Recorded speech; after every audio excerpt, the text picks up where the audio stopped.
قد جاءكم بصائر من ربكم فمن أبصر فلنفسه ومن عمي فعليها وما أنا عليكم بحفيظ۔ قد جاءكم بصائر من ربکم، دیکھو تمہارے پاس آ چکی ہیں بصیرت افروز باتیں تمہارے رب کی طرف سے۔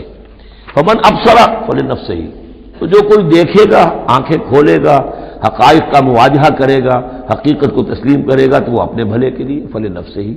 ومن عمی فعلیہا، اور جو کوئی اندھا بن جائے گا، آنکھیں بند کر لے گا، حقیقت کو نہیں دیکھنا چاہے گا کسی تعصب کی وجہ سے، ہردرمی کی وجہ سے، ضد کی وجہ سے، تو اس کا سارا وبال اس پر آئے گا۔